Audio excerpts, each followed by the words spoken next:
अंग्रेजी में एक कहावत है, the left hand doesn't know what the right hand is doing, यानी कि बाएं हाथ को नहीं मालूम दायां हाथ क्या कर रहा है।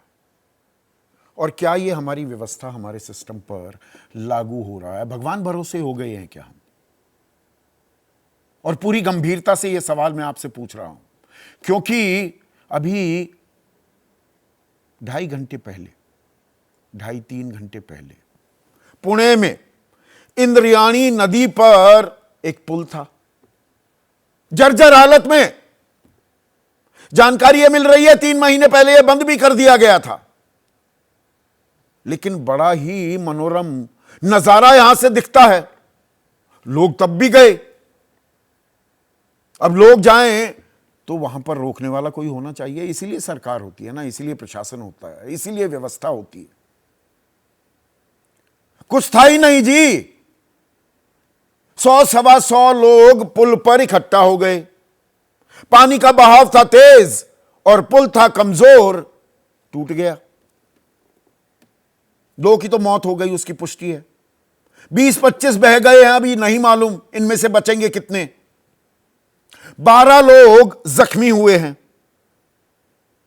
38 को बचा लिया गया है।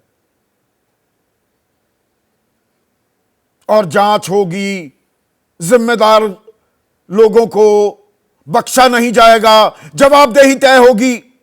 वही रटा रटाया रिकॉर्ड, वो टूटा हुआ रिकॉर्ड जैसे बजता रहता है ना, वो बजना शुरू हो गया है सरकार की तरफ से। मुख्यमंत्री भी भरोसा दिला रहे हैं, प्रशासनिक अधिकारी मौके पर पहुंच रहे हैं, भरोसा दिया जा रहा है सब ठीक हो जाएगा, अरे हो गया। जैसे भरोसा आज सुबह भी दिया गया। ये तो पुल टूटा, आज सुबह केदारनाथ धाम के लिए रवाना हुआ एक हेलीकॉप्टर क्रैश हो गया, 7 लोगों की मौत हो गई। अब भाई हादसा हो सकता है, ये हमें बताया गया ना एयर इंडिया, उस पर मैं आता हूं अभी, कि एक हादसा था, अब इसे कैसे रोकें। गृह मंत्री अमित शाह कह रहे थे, तो ये भी एक हादसा, 7 लोग मर गए, कैसे रोके भाई? आप में से भी बहुत लोग सिर हिला रहे होंगे, पर कहानी यहां नहीं है, कहानी कहीं और छिपी है। जैसे ही ये खबर आई तो सरकार हरकत में आई, कमाल की हरकत। जांच के आदेश दिए गए, कल तक हेलीकॉप्टर सेवा बंद, तुरंत कार्रवाई हुई, तुरंत। देहरादून में कॉमन कमांड और कोऑर्डिनेशन सेंटर बनेगा, तुरंत। गृह सचिव की अगुवाई में कमेटी गाइडलाइन बनाएगी, तुरंत। लापरवाही बरतने वाले के खिलाफ कड़ी कार्रवाई होगी, तुरंत। हिमालय क्षेत्र में उड़ान वाले पायलट को ही मंजूरी मिलेगी। मतलब ऐसे पायलट भी जिनको मंजूरी नहीं थी, वो उड़ा रहे थे, अरे चलिए आंखें खुल गई, अब तो होगा, तुरंत। और गाइडलाइन नहीं मानने वालों के खिलाफ एक्शन होगा। तो मतलब पहले एक्शन नहीं होता था, चलिए भूल सुधार हो रही है, तुरंत। कितनी भूल सुधार होंगी? सवाल तो यह भी है ना, 3 दिन पहले 265 लोगों की मौत हो गई, 241 तो विमान में, एयर इंडिया का विमान 787 ड्रीम लाइनर 35-40 सेकंड की उड़ान भर पाया और आग के गोले में तब्दील हो गया। The travelers were charred beyond recognition। DNA sampling हो रही है, क्योंकि बाकी तो पहचान में ही नहीं आ रहे जिन लोगों की मौत हो गई। सरकार फिर हरकत में आ रही है। नागरिक उड्डयन मंत्री राममोहन नायडू, अब उन्होंने क्या कहा है कि 787, ये जितने ड्रीम लाइनर्स है ना, इनकी उड़ान से पहले जांच होगी। भाई क्या बताना चाह रहे हो देश को?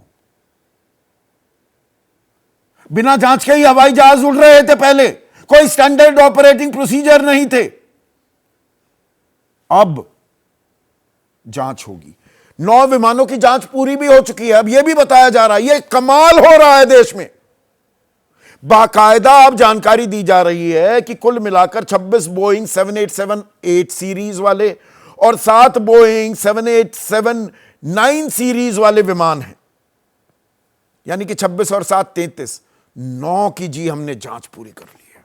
नाउ यू आर सेफ, अब आप सुरक्षित हैं, आराम से उड़ सकते हैं। भगवान भरोसे कर रखा था हमें, पूरी व्यवस्था को, बिना कोई जांच पड़ताल उड़ रहे थे हवाई जहाज।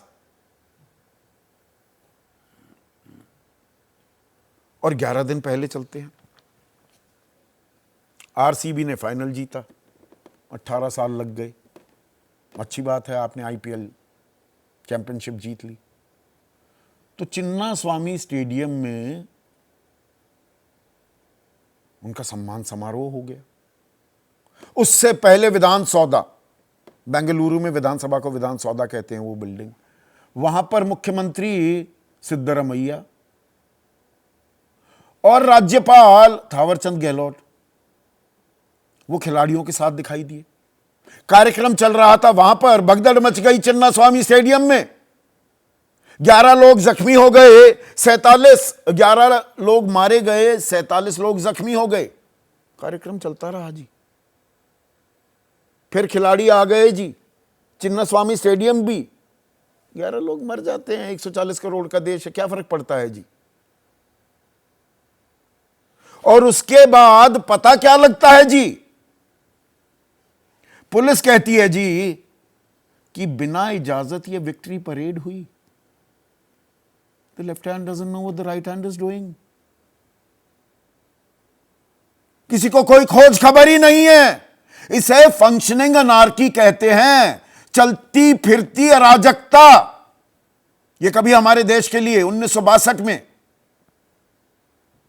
जॉन केनेथ गॉलब्रेथ ने कहा था। अमेरिकी राजदूत थे, नया नया मुल्क था, पैरों पर खड़ा हो रहा था। आज हम विश्व गुरु बनने के कगार पर हैं, ताल ठोकते हैं, चौथी सबसे बड़ी अर्थव्यवस्था बन गए हैं। And the left hand doesn't know what the right hand is doing. एक फंक्शनिंग अनार्की में हम जी रहे हैं। किसी भी क्षण कोई हादसा हो सकता है, जान जा सकती है। और हादसे तो होते रहते हैं जी, हम क्या करें जी। उसके बाद आंख खुल जाती है जी, थोड़ी देर के लिए खुलती है जी, हम फिर सो जाते हैं जी। चिल्लाते रहो जी संदीप चौधरी, कुछ नहीं होने वाला जी। क्या यही हकीकत है जी? ऐसे में आज का सीधा सवाल अब आपके स्क्रीन पर आता हुआ, हादसों का दौर जारी, there is a continuity in this. तय होगी जिम्मेदारी। यहां पर अभी विराम, अभी सवाल बनाए रखिएगा।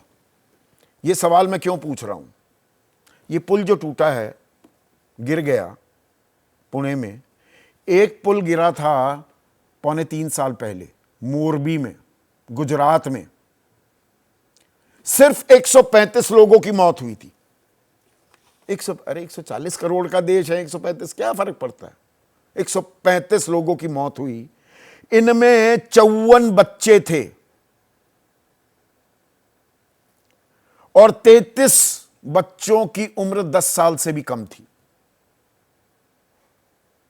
3.25 साल हो गए हैं, सजा निचली अदालत से भी नहीं सुनाई गई है। वहां तो डिस्चार्ज पिटीशन कि खारिज करिए मामला, वहां अटका हुआ है। हम कहते हैं जिम्मेदारी तय करेंगे, टांग देना चाहिए ऐसे लोगों को। घड़ी बनाने की कंपनी पुल बना रही है, पुल के रखरखाव का ठेका मिल जाता है और कुछ नहीं हुआ। 3.25 साल हो गए। और दूसरा सवाल, विमान, हेलीकॉप्टर, पुल, स्टेडियम भी जोड़ दीजिए, सिस्टम की बत्ती गुल। चर्चा में आज देश के वरिष्ठतम पत्रकार हैं मेरे साथ, जिन्होंने दुनिया देखी है, सिस्टम देखा है, उसको परखा है। शीतल सिंह है मेरे साथ। इस पैनल में सबसे तजुर्बेकार हिंदुस्तान टाइम्स के पॉलिटिकल एडिटर रह चुके हैं विनोद शर्मा। विजय त्रिवेदी किसी परिचय के मोहताज नहीं। जाने माने राजनीतिक विश्लेषक अभय दुबे, और वरिष्ठ पत्रकार राकेश शुक्ला सिन्हा बना दिया। भैया आपने नाम भी गलत लिख दिया, पर यह भी चल रहा है।